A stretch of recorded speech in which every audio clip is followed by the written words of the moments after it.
A lot of cruise mistakes don't happen on the ship. They happen weeks before the holiday even starts, and the frustrating part is, by the time you realize it, you are already at the airport, already at the port, or already standing in a very long line thinking, I wish someone had told me this earlier. So today, let's go through 7 cruise mistakes older travelers often make before they even board, and more importantly, how to avoid them.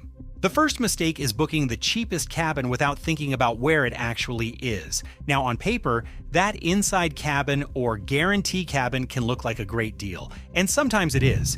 But here's the part people miss. The location of the cabin can matter just as much as the price.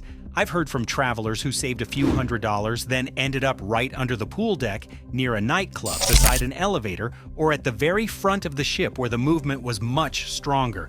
And if you are someone who wakes easily, gets a little seasick, uses a cane, has knee problems, or simply does not want a 10-minute walk every time you need a coffee, that cheap cabin can become very expensive in comfort.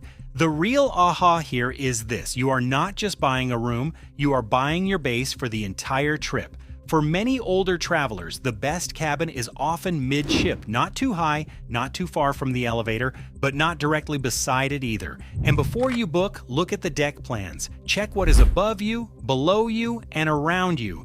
A slightly better located cabin can be worth far more than a deal that leaves you exhausted by day 2. The second mistake is flying in on the same day the cruise departs. This one sounds harmless until it goes wrong. You book an early flight, the cruise leaves in the afternoon, and technically, the timing works. But all it takes is one delay, one missed connection, one long baggage wait, one immigration line, or one weather problem, and suddenly, your relaxing cruise begins with panic. And the ship will not wait just because your airline had a bad morning. For older travelers especially, same-day flying adds stress your body does not need. You are dealing with bags, airports, transfers, crowds, maybe medications, maybe jet lag, maybe mobility issues, and then you are expected to walk straight onto a ship and enjoy yourself. The smarter move is to arrive the day before, 2 days before if it is an international cruise or a place you have never been. Yes, that means paying for a hotel night. But think of it less as an extra cost and more as insurance for your entire holiday. You arrive rested, you have time if your bag is delayed, you can buy anything you forgot, and you start the cruise like a human being, not like someone who has just completed an obstacle course. The third mistake is assuming travel insurance is all basically the same. This is a big one. A lot of people buy the cheapest policy or tick the little insurance box during checkout and never really look at what is covered. But cruises have some very specific risks. You might need medical care on board, you might need to be evacuated from the ship, you might miss the cruise because of a flight delay, you might have a pre-existing condition that is only covered if you bought the policy within a certain number of days after booking. And here's the uncomfortable truth: medical care on a ship can be expensive, and evacuation from a ship can be extremely expensive. The aha is that cruise insurance is not just about canceling the trip. It is about protecting yourself from the kind of problem that would be financially painful if it happened away from home. So before you buy, check the medical coverage, evacuation coverage, pre-existing condition rules, missed connection coverage, and whether the policy actually covers cruise travel. Do not just ask, "Do I have insurance?" Ask, "Would this policy actually help me in the situation I am most worried about?" And if you like calm, practical travel advice like this, subscribe to Seasoned Traveler Guide. The fourth mistake is not planning medication and medical supplies properly.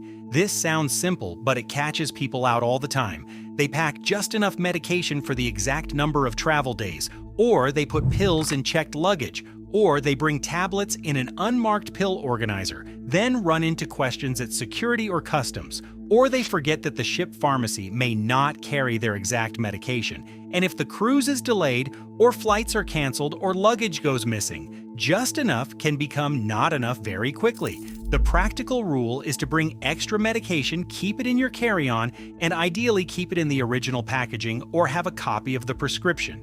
If you use glasses, hearing aid batteries, blood pressure medication, diabetes supplies, CPAP equipment, or anything you genuinely rely on, treat those things as essential travel documents, not as ordinary luggage. And if you use a CPAP machine, check the cruise line's rules ahead of time. Some ships have specific instructions about distilled water, extension cords, or medical equipment requests. The point is not to overthink everything. The point is to avoid being stuck at sea trying to solve a problem that could have been solved at home in 10 minutes. The fifth mistake is choosing shore excursions based on the brochure photo, not the physical reality. This is where cruise marketing can be a little sneaky. The excursion photo shows a beautiful village, a historic town, a scenic viewpoint, or a charming walking tour. Lovely. But what the photo does not show is the cobblestones, the steep hill, the lack of shade, the uneven steps, the long walk from the bus, the 90-minute ride each way, or the fact that the nearest bathroom is not exactly nearby.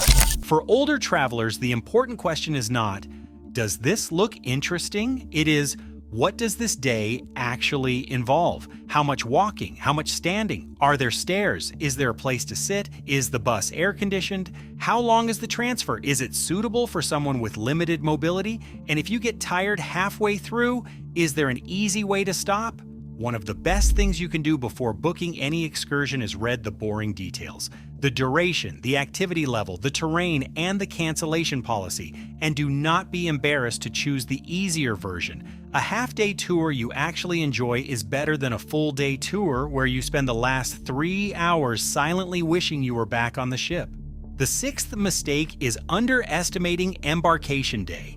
A lot of people imagine embarkation day as walking onto the ship, having a drink, and beginning the holiday. And yes, eventually that happens. But before that, there may be luggage drop-off, security, check-in lines, passport checks, health forms, app problems, crowded terminals, waiting areas, announcements, elevators packed with people, and cabins that are not ready yet. It can be a surprisingly tiring day, and if you arrive hungry, carrying too much, wearing uncomfortable shoes, or needing medication that is buried in your suitcase, it becomes much harder than it needs to be. The fix is simple. Treat embarkation day like a travel day, not a vacation day. Wear comfortable shoes, keep your passport, boarding documents, medication, phone charger, glasses, and a light layer in your carry-on. Bring any small snacks you are allowed to carry, and do not hand over anything you might need in the next 6 hours. Also, complete the cruise line's app check-in before you get to the port if possible. Upload documents, choose arrival times, add payment details, and do the boring admin at home, not while standing in a terminal with 100 people behind you. The seventh mistake is confusing included with free. This is where cruise costs quietly creep up. The fare may include your cabin, meals, entertainment, and basic drinks like water, tea, or coffee. But a lot of things can cost extra. Specialty restaurants, Wi-Fi, drinks packages, gratuities, excursions, photos, spa treatments, transfers, room service items, laundry, and sometimes even certain fitness classes or premium coffees. And the trap is not one big charge. It is the drip, drip, drip of small decisions.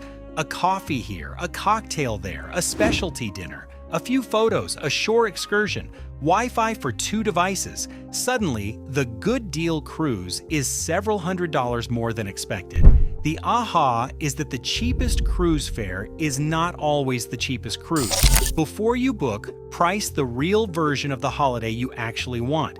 If you like wine with dinner, check the drinks package. If you need Wi-Fi every day, check the cost before you board. If you hate planning transport, look at cruise transfers. If you want specialty dining, budget for it. And be careful with packages that sound convenient but only save money if you genuinely use them. A drinks package is not a bargain if you feel pressured to drink more just to get your money's worth. The goal is not to avoid every extra. The goal is to choose the extras that actually improve your trip and skip the ones designed to catch you in holiday mode. So those are 7 cruise mistakes that can happen before you even step onto the ship. Booking the wrong cabin, flying in too late, buying weak insurance, mishandling medication, choosing excursions blindly, underestimating embarkation day, and forgetting that included does not always mean free. None of this is meant to make cruising sound stressful. Quite the opposite. A cruise can be one of the easiest, most enjoyable ways to travel, especially when the planning is done properly. But the best holidays often come from avoiding the avoidable problems. If you have made one of these mistakes before, or you have a cruise tip other travelers should know, leave it in the comments. It may help someone else have a much smoother trip. And if you enjoy practical travel advice for smarter, more comfortable holidays, subscribe to Seasoned Traveler Guide. The goal is not to worry about every possible pitfall. It is simply to avoid the ones you can, so you can relax and actually enjoy the holiday you paid for.